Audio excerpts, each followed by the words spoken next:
الحمد لله رب العالمين، والصلاة والسلام على رسوله محمد وعلى آله وبارك وسلم تسليما كثيرا. أما بعد، فأعوذ بالله من الشيطان الرجيم. بسم الله الرحمن الرحيم. قد جاءكم من الله نور وكتاب مبين. وقال تعالى: وما أرسلناك إلا رحمة للعالمين. وقال تعالى في مقام آخر: يا أيها الذين آمنوا صلوا عليه وسلموا تسليما. صدق الله العظيم وصدق رسوله النبي الكريم، ونحن على ذلك لمن الشاهدين والشاكرين، والحمد لله رب العالمين. اللهم صل على محمد وعلى آل محمد كما صليت على إبراهيم وعلى آل إبراهيم إنك حميد مجيد. اللهم بارك على محمد وعلى آل محمد كما باركت على إبراهيم وعلى آل إبراهيم إنك حميد مجيد. قابل قدر حضرات معزز سامعین کرام، اللہ رب الجلال کا بے انتہا شکر اور احسان ہے کہ اللہ تبارک و تعالیٰ نے ہم تمام لوگوں کو ایک عظیم ذات مقدس میں پیدا فرمایا. اس ذات مقدس میں پیدا ہونے کے خاطر تمام انبیاء علیہ نبینا علیہم الصلاۃ والتسلیم نے اللہ تبارک و تعالیٰ کے پاس گر ڈال کر دعائیں مانگا کرتے تھے.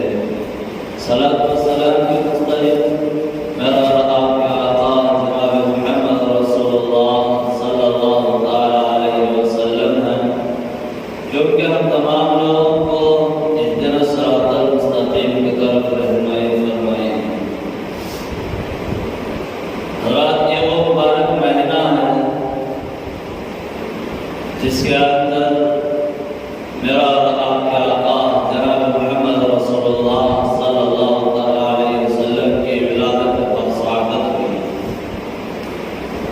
بہت ہی بڑا مقرب مہینہ، اور اسی مہینے کے اندر آپ صلی اللہ علیہ وسلم کی وہ عظیم نعمت اللہ تعالیٰ نے ہم لوگوں کو مالامال کیا ہے. اللہ تعالیٰ دو چیزوں کی نعمت کا احسان جتلایا ہے.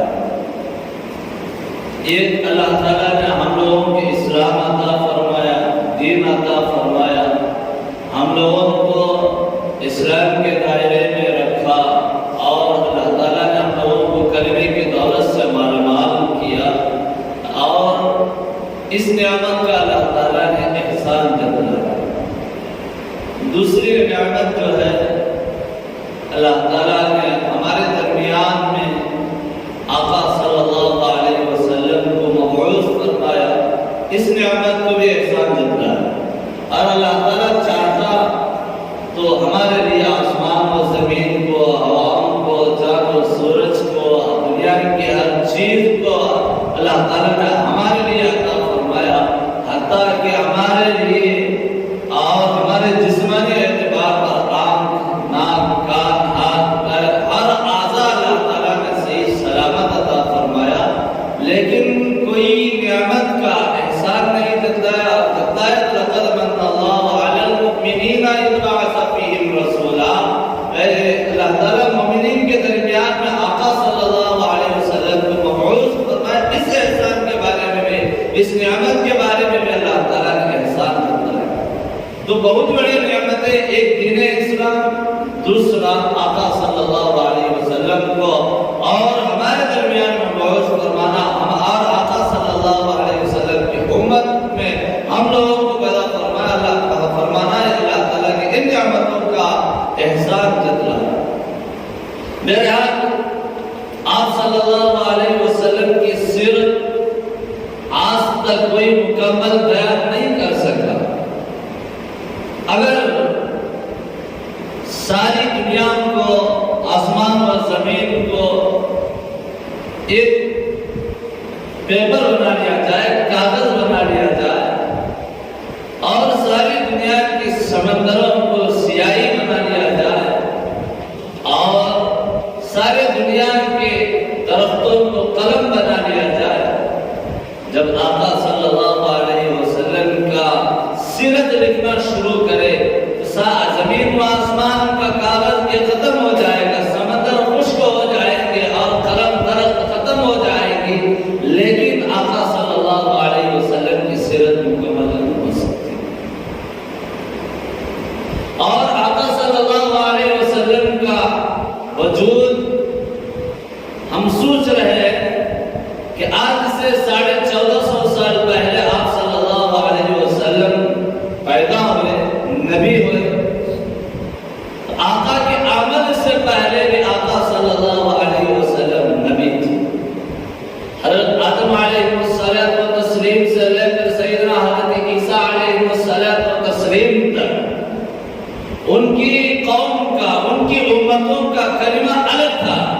لا الہ الا اللہ آدم صفی اللہ، لا الہ الا اللہ نوح نبی اللہ، لا الہ الا اللہ ابراہیم خلیل اللہ، لا الہ الا اللہ اسماعیل ذبیح اللہ، لا الہ الا اللہ موسیٰ کریم اللہ، لا الہ الا اللہ عیسیٰ روح اللہ۔ یہ تمام نبیوں کے امتوں کا کلمہ، لیکن تمام نبیوں کا کلمہ تھا لا الہ الا اللہ محمد رسول اللہ تھا۔ اس سے اندازہ لگتا ہے کہ حضرت آدم علیہ السلام تمام انبیاء علیہ السلام نے جو کلمہ کہا لا الہ الا اللہ محمد رسول اللہ، عالم ارواح میں بھی اللہ تعالیٰ نے تمام ارواح کو، تمام روحوں کو جمع کیا، جس کے اندر حضرت آدم علیہ السلام سے لے کر حضرت عیسیٰ علیہ السلام تک تمام نبیوں کے روحات بھی وہاں پر موجود تھے۔ اللہ تعالیٰ نے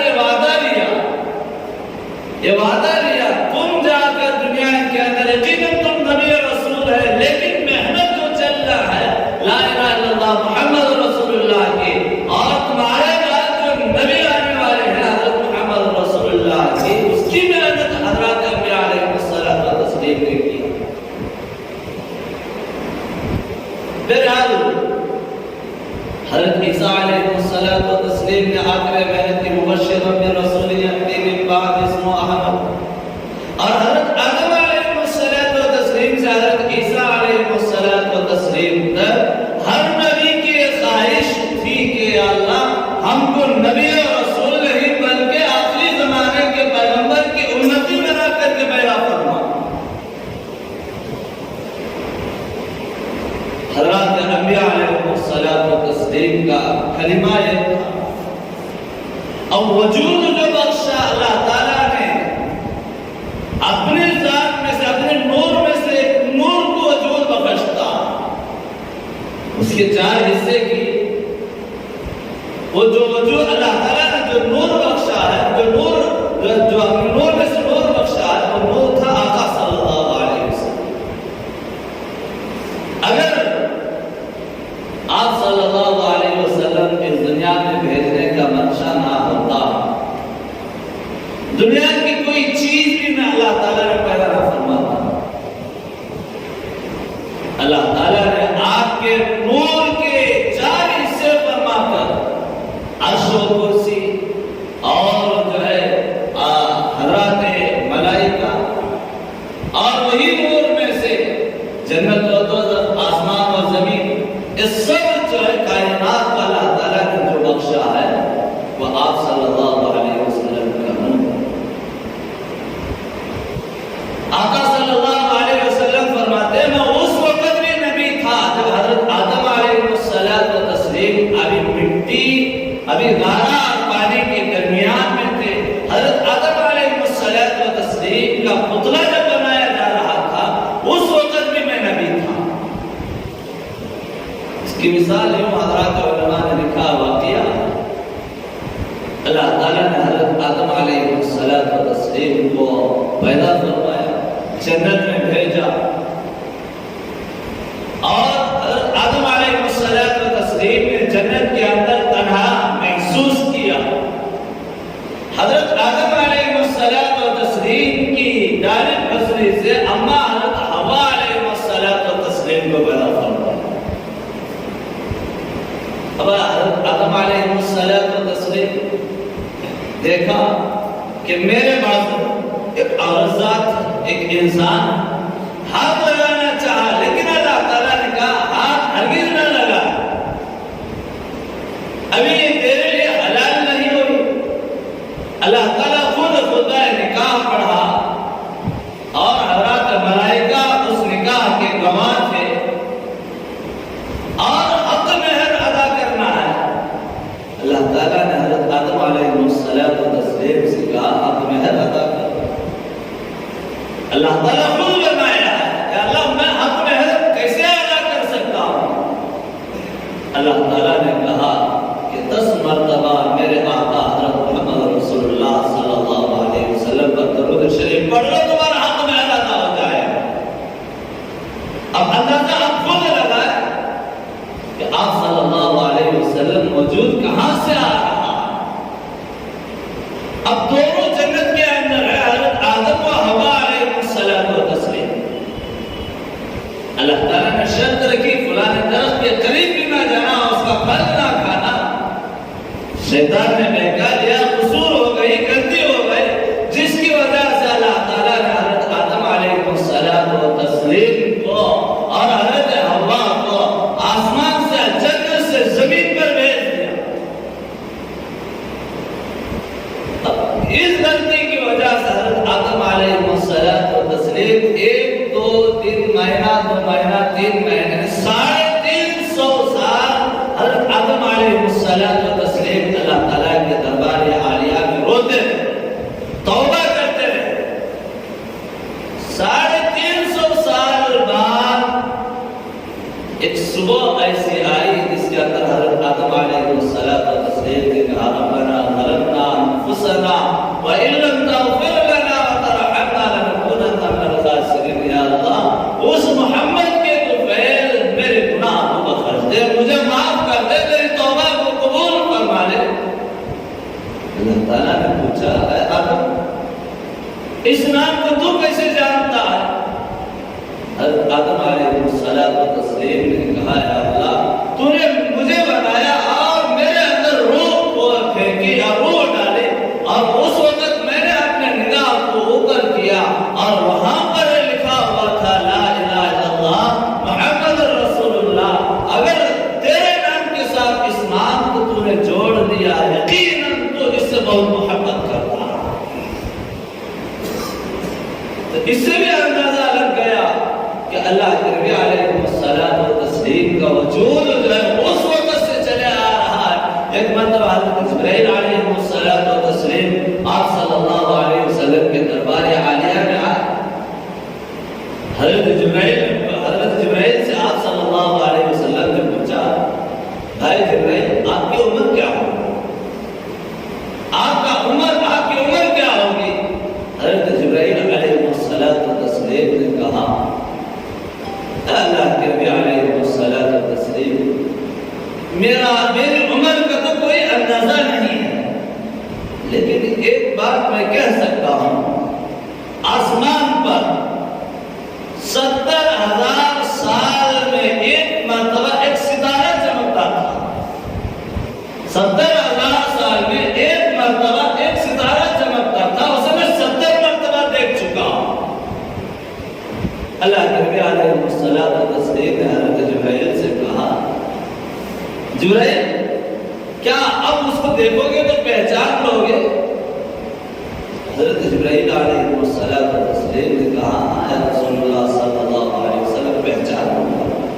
آقا صلی اللہ علیہ وسلم نے اپنا امامہ مبارک تھوڑا سا اوپر کیا، پیشانی پر وہ نور چمکنے لگا تو حضرت جبرائیل علیہ الصلوۃ والتسلیم نے کہا یا رسول اللہ صلی اللہ علیہ وسلم یقیناً یہ وہی نور وہی ستارہ ہے جو میں آسمان میں 70,000 سال میں ایک مرتبہ نکلنے والے میں 70 مرتبہ دیکھ چکا ہوں. یہ وہی وہ ستارہ، یہ وہی نور ہے. اس سے بھی اندازہ لگ گیا کہ آپ صلی اللہ علیہ وسلم کا وجود اس وقت سے بھی. اور آگے آئیے کہ حضرت ابراہیم علیہ السلام